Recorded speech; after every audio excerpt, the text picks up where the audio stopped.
in order to do anything in society, you had to sit down at a restaurant. Could you imagine you had to walk into a restaurant, you had to say, welcome, reservation for two. Fantastic. Can I see your vaccine card, please? So So, and I'll tell you that that's the only federal law that was broken. Okay, was to force companies. So on both sides, the only federal law that was broken in all of this was to ask people what their private medical history is, and and the second thing is to require them to disclose that to you. it's this thing called HIPAA, Okay, right? correct. Yeah. So that is actually a federal law that was broken in this case. Requiring me to give somebody a vaccine was never a law, ever. CDC, FDA, they are advisory agencies to the government. They do not make law. They can't legislate. There were never any laws that passed this. These were recommendations that the CDC's charter says that it is an advisory agency only. So even when it gives something to or tells something or puts out something, it's actually a recommendation.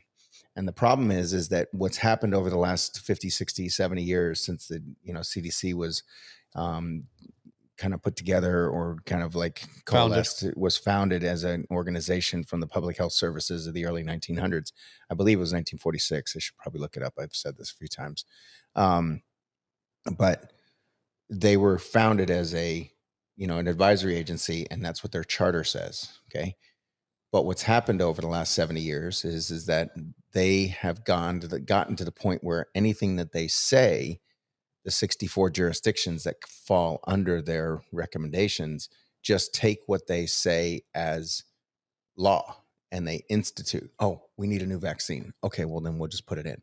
Oh, well, we need to do this, or you need to take hydroxychloroquine, you need to pull it off the market, and so that's what's happened is they've taken this advisory position only and put it into kind of more of a statutory legislative position, which is completely erroneous.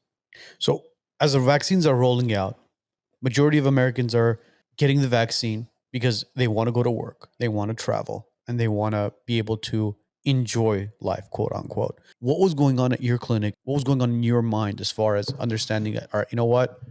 I'm not going to be administering these vaccines, but I'm going to help my community and the people around me in order for them to continue to go to work, continue to travel, and continue to enjoy life without taking the jab.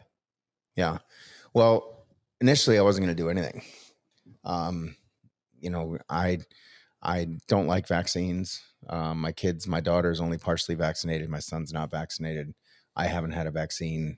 I had one vaccine in the early 20 teens. It was a yellow fever shot because it was absolute requirement for me to go to Africa on these humanitarian trips. I even tried to bribe the nurse to not give it to me, and she wouldn't have it. And I figured, well, it's just one shot. I'll probably be okay. I'm 50 some odd years old. It's not a big deal. Um, but and I was continuing to treat people and take care of them, through all of their illnesses and everything else. At this point, I'd probably taken care of 600, 800,000 patients, just from COVID. Okay. And so I was happy to just recommend people not get the vaccine. Just like, Armand and I were talking about this earlier, like, don't get it. I don't think it's a good thing for you. I'm not going to get it, whatever.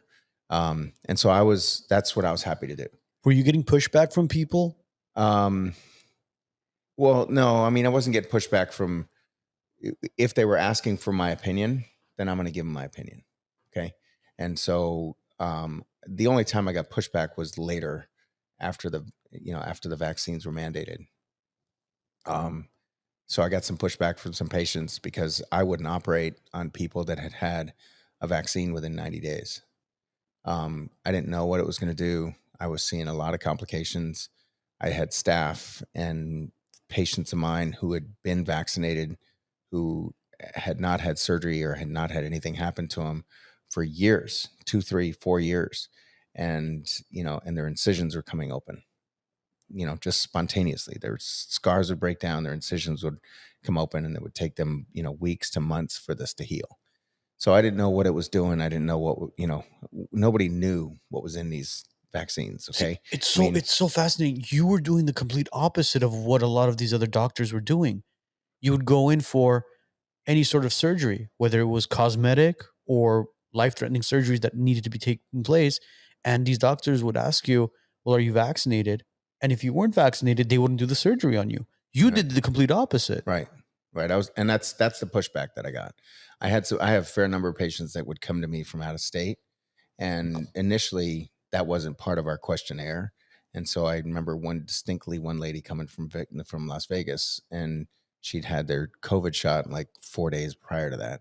And I just told her, I'm not operating on you. I'll operate on you here in 4 months, but I'm not operating on you now.